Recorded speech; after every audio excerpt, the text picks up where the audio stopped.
It's the PirateCast. Let's go, go, go, go, go, yeah, go, go. It's the PirateCast. Let's go, go, go, go, go, go. You know what I mean? We are pleased to welcome to PirateCast as our first interview of 2025. He's a man who's a pretty big name in the news at the moment as it comes to Poole Pirates, not necessarily for the reasons he'd want to, but he's here to prove a point in 2025 with the time that he's here. It's MATT MARSON. How are you, man? It's you're 8 hours ahead of us, as we were saying. We're recording this in the morning. You've just finished work for the day, so it's pretty mad, and we want to thank you for spending the time with us. But how are you doing there over in Oz? Yeah, it's good. We still got good weather, which is great. Yesterday was a bit hot, hit 40 yesterday, and here in Perth, and now today it was a bit more mellow. So no, it was perfect. We're good here. So I've heard the sun is out in England now, which is a good sign. So must mean Speedway's on. Yeah, absolutely. Literally this week, it's started to be a little bit nicer. Still a little bit frosty in the morning, but you've got sun, and that's the main thing. I can deal with that. It's rain and snow. I don't want to anything that's bad for Speedway. So we're gonna have a quick chat with you here, and obviously a lot of the guys in the UK, with the exception of your Speedway Star interview, they've released a fantastic interview. Go and check that out this week. You and Anders representing the Pirates in the Speedway Star. But again, we want to delve in for the Pirates fans and give you a little bit of an introduction. So just to begin with, sounds a bit generic, but where did you come from? How did you get started in Speedway? And was it something that you always wanted to do from a young age? So it's actually really funny. So when over here to race motorbikes, you need a race license. And to do that, you need to go to coaching days and come and try days when I first started. And I was originally meant to just get into motocross. I had no clue what Speedway was. I didn't even know it was a thing. But I needed 2 more hours on my license to be approved. So one of our friends who did Speedway, he invited us down and said, "Oh, we'll sign you off after 2 hours or whatever." And it's at the Speedway track, and all it was just me on my motocross bike just going around in a circle. And it was someone that came up to my dad and said, does he want to have a shot on a Speedway bike? And he's like, well, you're going to have to ask him. I'm not the one riding it. So then Dad told me what a Speedway bike was. He said, Matt, they got no brakes, this. And I was like, yeah, it's all right. We'll have a crack. And from there it was history. It was actually Father's Day, I think 2011 or 2012 is when I first had to go on a Speedway bike. So, and then after that, won a couple state titles in the junior ranks and whatnot. And, because of my mum and dad, I wouldn't be here doing what I love. That's amazing. That's amazing. Yeah, so cool no, stuff. Pretty cool. It's good when you've got that sort of motorsport one way or the other. I mean, everyone says, if you've got motorsport in your blood, you're gonna attack it one way or another, and sort of coming through that. There's a few riders actually that started off, as motocross, or starting in motocross and then developed into Speedway, which is which is really cool. But I could be wrong. I think Lawson's one. Yeah. Absolutely. One, yeah, we spoke to Rich a few times. Yeah. So amazing. A lot of people reckon you can ride a rougher track a little bit better coming from a motocross background. Yeah, deal with the bumps a bit better. Beth, you wanted to talk about some of Matt's history around Poole. Yeah, for sure. So obviously new to Poole this year, but last year we did see you in the NDL meeting down at Poole. Have you ridden Poole any other times than that, or was that kind of the first and only? That was the first ever time I've rode Poole. I've been to Poole plenty of times before then, just helping a good friend Cameron Heaps out on the Spanners. Yeah. But yeah, I never have ridden Poole till that NDL meeting last year. Awesome. So brand new one then. That's pretty. I mean, I mean, that's crazy. And you got 9 points there. So considering you'd not ridden the track before, it's Yeah, no, I mean, was, it would be remiss for us to not answer, but like, how did you find the track? Was it good? Was it used to anything you've ridden before? I turned up and it was a pretty hot day that day, I'm pretty sure. So they put a lot of water on it. But I don't think they expected it to kind of sit on top. I think they wanted to go into the track a little bit more. So we turned up and it was a bit muddy. And I was like, oh, like, surely this is because I get along well with Sam Hagan and Jason Edwards and everyone like that. Yeah. I went up, I was like, surely it's not prepped like this every week. And I think they were trying something new with the track. And they were like, no, it's never like this. And I was like, oh. So I think the first couple heats, it was a bit slippery, a bit wet, a couple tumbles. I remember I think I was off gate 4 in my first heat and, I just slid out going in. It was just so wet, I couldn't keep the bike upright. And then, I can't remember what I got in that first heat, but after that, the track came really good and worked in everyone's favour. That's amazing. I mean, again, at least you've had some sort of experience. You know, we've seen plenty of people come over and not haven't even seen the track before. I know Tobias, when he came over last year, was rocked up at press and practice day and just had a look at it and yep, I haven't ridden it before, but we'll give it a go. You know, we see what happens. Obviously, you're going to be coming in at number 7. This is where we get the sort of all the well-publicized questions that have been asked, but we're going to go over them again just to make your life difficult. You're coming in at number 7 until the end of June. Of course, we've got Will Cairns coming in at that point to fill that spot, essentially. Is it...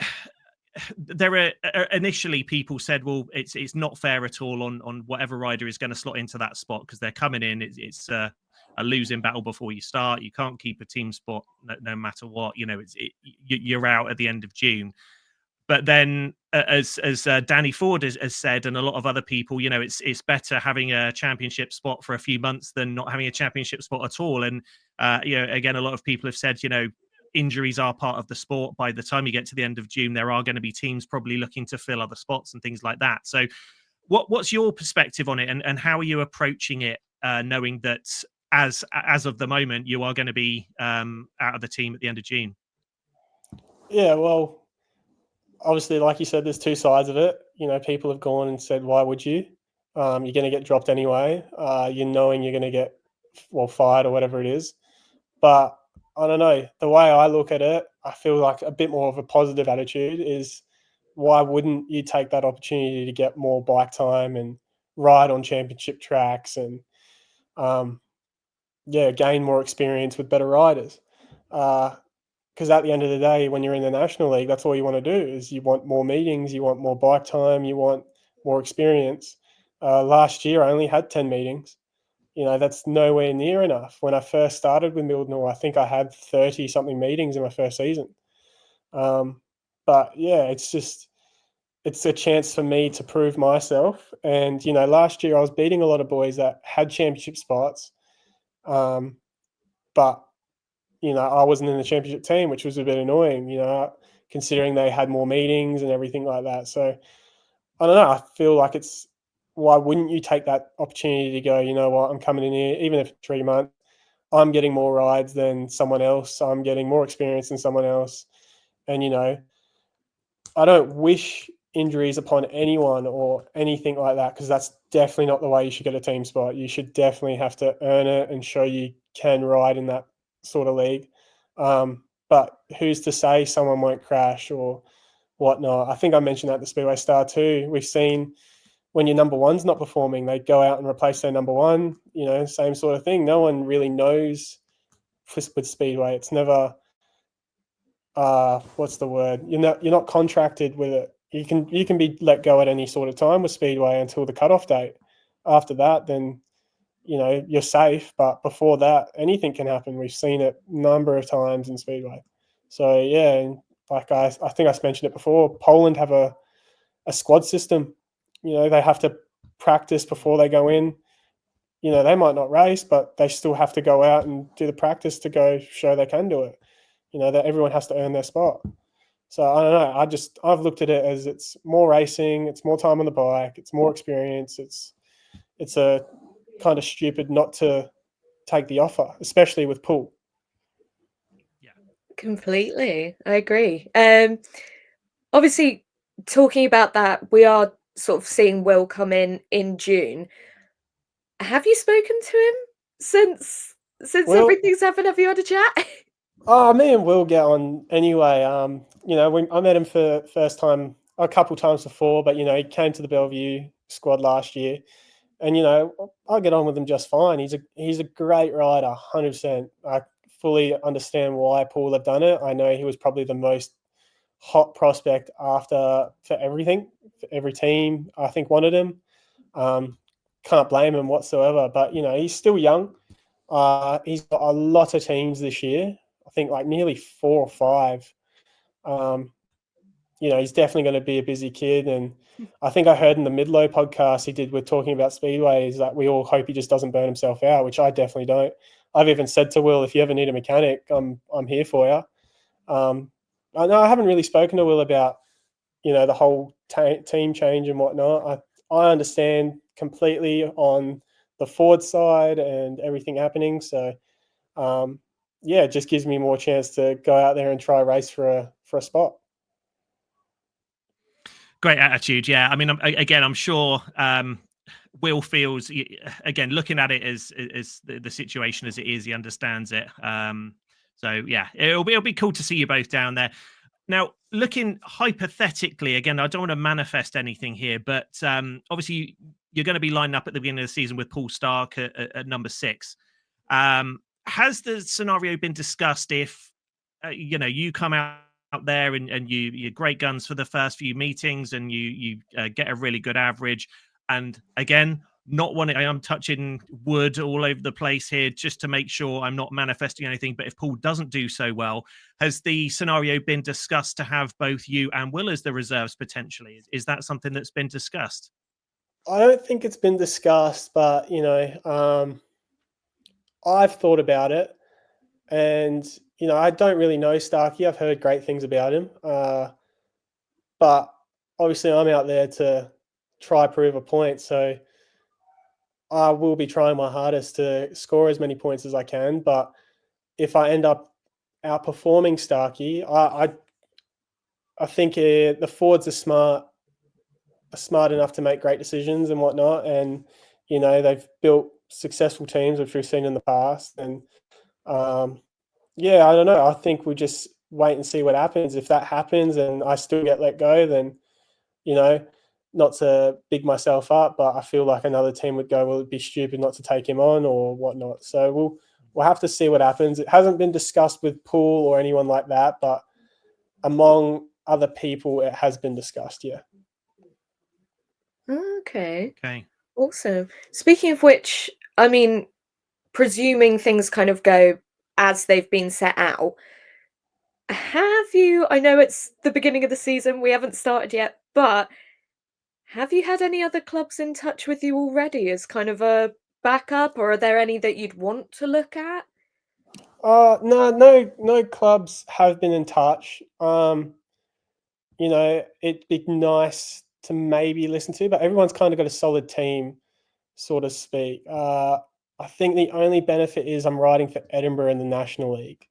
So, who's to say I can't go there? I don't want to, again, it's all hypothetical. I haven't spoken to anyone or anything like that, but and I don't want to get on anyone's bad terms because that's definitely not who I am. But who's to say I can't go to Edinburgh if I'm doing so well at Edinburgh or, other tracks. So we'll see what happens. And it would be nice, definitely, to maybe get a contact off someone. But I've had good friends of mine go like, if you do well, I'm sure there'll be another club to pick you up.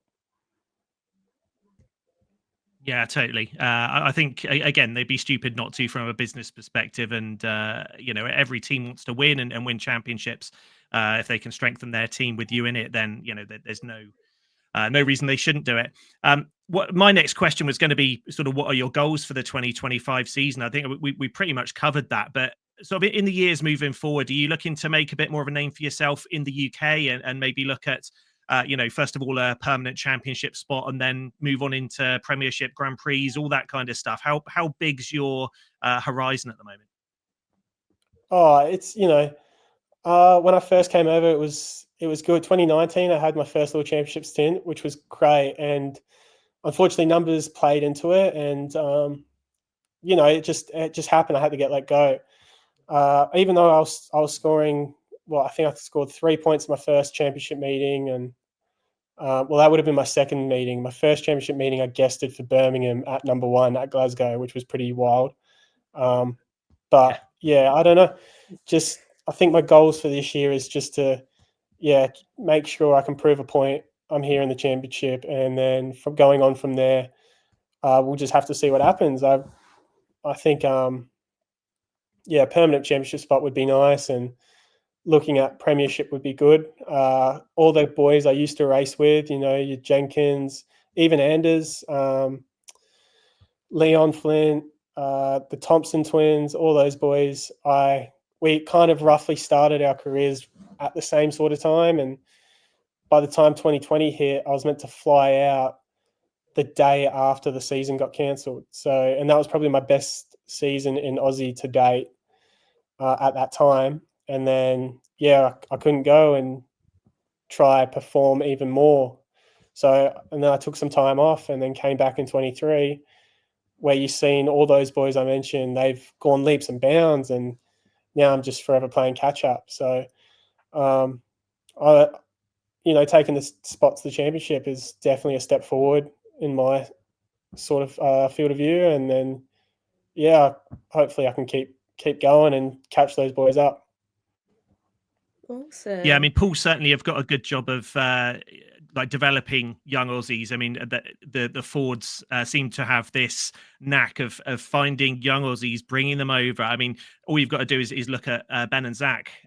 They came over, both started at reserve. They second string heat leader, and now Ben's waved Poole behind, and is a Premiership rider, and Zach seems to be about 12 months behind, but I can see him doing something very similar next year. So I personally hope that we can see you around Poole a lot and develop your career, because again, it's one of the great places to come to make that happen.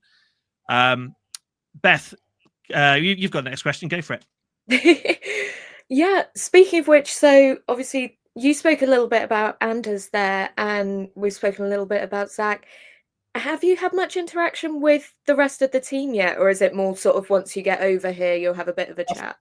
I think it would probably be more once I get there. It'd be more of a chat. I think a lot of us are all just currently sorting bikes out. I know right now I'm trying to still sort parts out for my bikes and get everything in one spot. So when I get over there in about a week and a bit time, I got something to do till press day. And I think that's just kind of it. And then I feel like we'll start talking more and more once press day's rolling around, and someone needs this or whatnot. But we all know of each other, and we all kind of, I'm going to say, get along. I don't really know Tobias or Starkey or Lawson, but Kerr, Zach, Anders, and whatnot, I know quite well. So it's not going to be going into a strange environment. And I've seen how Matt and Danny have worked around when I've been to Poole, and I've kept in touch with them. They've always been asking how I'm getting on and everything like that, which is really nice. So it also probably wouldn't be Poole if you didn't have a couple Aussies in that team. So I'm looking forward to it. Yeah, it's cool. I mean, Tobias is amazing. He comes across as very intimidating. Like the first time we met him press day last year, he's sort of there like a Terminator, and he rides in a very similar style, but the loveliest guy you could ever meet once you get talking to him. He's a great guy. Yeah. Oh yeah, absolutely. Yeah. When you see the main stand kick off when he does a donut, it's that's exciting. Whereabouts are you staying in the UK? Are you going to be local? So this year I'll be staying with Sam Hagen.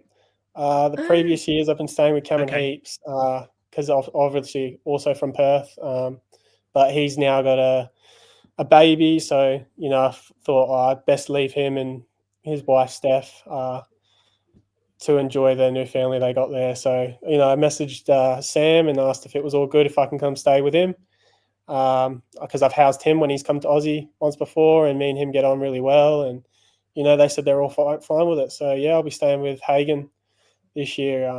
So now I'm looking forward to that. Nice one. Oh, It's that's I lovely. had for a moment. Yeah, I was worried you were going to say you were going to be at Midlows, because that's like it's like Hogwarts for Australian speedway riders. You just it's full of these Aussie riders that just go up and grow into champions. It's amazing. Yeah, I heard Jack okay. there and the Cooks are there and whatnot. So yeah, no, not Midlows. Yeah. Okay. That's all good. Right. We're going to move on to something, and this is new to us, and obviously going to be new to you as well. We're doing a little bit of a what we're going to call Pieces of 8, pirate themed. And what we're going to do is we're going to ask you 8 quick fire questions. Again, don't overthink them. Couple of word answers, nice and easy. And again, don't worry, we're recording, so we can edit this if you don't like what you say. So again, quick fire questions. So let's get to it. First of all, who was your favorite rider growing up? Oh, I knew this question. I don't know why I had this question was going to come through. Growing up, I mean, you couldn't really go past Darcy. Darcy's definitely up there. And now, like Darcy and Doyley, I'd say the two Aussies. Darcy's just had this way on a bike, which was next level, I think. But yeah, I'd probably say Darcy was probably up there. Excellent. Darcy and Doyley, both Poole riders previously. So that's a good answer. That will be popular. Question 2. If you weren't a speedway rider, what would you be doing? Honestly, I'd probably just be kind of probably what I'm doing now, just working on cars. My dad was a mechanic when that's his trade. So yeah, that's probably what I'd be doing as well, working on cars, or if not, maybe something with sports science, maybe a physio or something. Excellent. Number 3, what book, movie, or TV series would you recommend to anyone? Oh, I'm a TV movie. It's tough. I'm a big movie guy, so there's a lot of movies that are rolling around in my head. Yeah, that one's tough. You can say a couple if you need to. It's not a problem. Man, you've got me on this. I don't really read books. TV, I just kind of keep in the background. Okay. Me and books, movies is tough. I always liked Focus, the one with Will Smith and Margot Robbie. I enjoyed that. Yeah. And there's a few others, but that's the first one that's coming to my mind. I also don't mind a couple of the Marvel films, which I quite enjoy. So Nice. Cool. Number 4, what is a life lesson that Speedway has taught you that also applies off the track? This is a deep one. Yeah, that one's actually quite hard. I've had a couple boys always tell me the harder you ride it, the easier it's going to be. So maybe the harder you attack life, the easier it might be. You could probably put it like that, or yeah, I don't know. I think that's probably what we'll go with, to be honest. Yeah, the harder probably you attack it, the easier it will be. So we'll go with that. A t-shirt. Yeah, t-shirt. Absolutely. Get that on a t-shirt in the track shop. Let's get going with it. Yeah, I suppose you could put it that way. Yeah, that'd be all right. Cool. Number 5, what's the biggest misconception people have about speedway riders? You get dizzy on the track. That'd be one. We're all idiots, I'd say, is another one. But there's some smart people. I know Jason. Yeah, I know Jason Edwards is very smart. If you ask him about his A-level, I remember we're on track walk and someone asked him about his A-levels, and he done very well. Yeah, I'd say just we're not all that smart. We're all out there riding a bike and that's got no brakes. It's not the case. There's obviously some sort of skill to it and everything like that. So yeah, I'd probably go with we're not the brightest of the bunch. But yeah, getting dizzy one, that's a good one. Yeah, I can imagine that. I know Nigel, our centre green announcer, he's and you watch him just obviously just spinning around like a little corkscrew into the centre green. It's amazing. It's That makes you dizzy. Right, number 6. What is your favorite holiday destination? Oh, 2 years ago, me and my partner, we went to Italy, and I really enjoyed Italy. So I'd probably say there at the moment. Yeah. Yeah, is it that down to the pizza? I am a big pizza and pasta guy, definitely. But yeah, I just enjoyed Italy going there, and yeah, the food was definitely amazing. Excellent.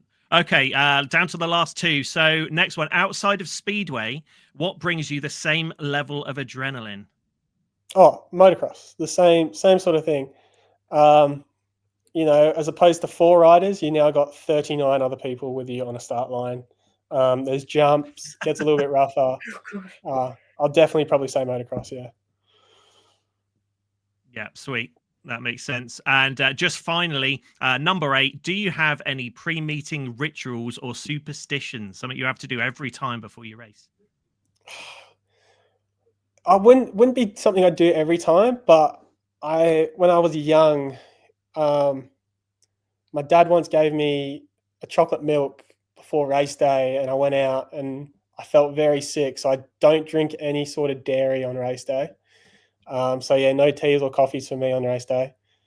But ritual, I think I ended up developing into one, maybe like a sort of like an energy drink or a sports drink on track walk. And then I think I figured out I always put my left sock on first before my right sock. I think that was just out of consciousness, and I picked it up last year. So I think that would probably be another one. Wow, amazing. And with that, that's the first ever Pieces of 8 done. Thank you, Matt, for being the guinea pig on that one. Worked out well. Awesome. Definitely worked out well, yeah. There's some tough questions. It did. Beth, let's wind it up with a question from you. Yeah, I mean, thank you so much for coming on. This has been absolutely amazing. It's nice to get to have a bit of a chat before the season. Just to finish off, do you have any final words for the Poole fans before the season starts? They've all been very, very supportive. I have seen some of the comments on Facebook. Very, very supportive, which is a huge confidence booster going in. So huge thank you to all the fans out there. And I'm looking to try do my best for Poole. They've got a very big reputation, and I want to be trying to help them uphold it. I'm only there for half a season, but if it's half a season where they're in front, then sweet. At least I know I was there for that. And if they go out and win the league, at least I know I was there to help them to win the league. So, no, I'm definitely looking forward to it. And I've seen all the fans go off during playoffs once and everything like that when I've been there mechanicking. I was mechanicking for the other side, so it was a bit heartbreaking watching it win, but I'm hoping hopefully we can be on the right side this year. And definitely looking forward to seeing everyone and getting to know everyone. And yeah, I reckon Poole's definitely got one of the best fan bases in the UK for sure. It's the PirateCast. Let's go, go, go, go, go, yeah, go. It's the PirateCast.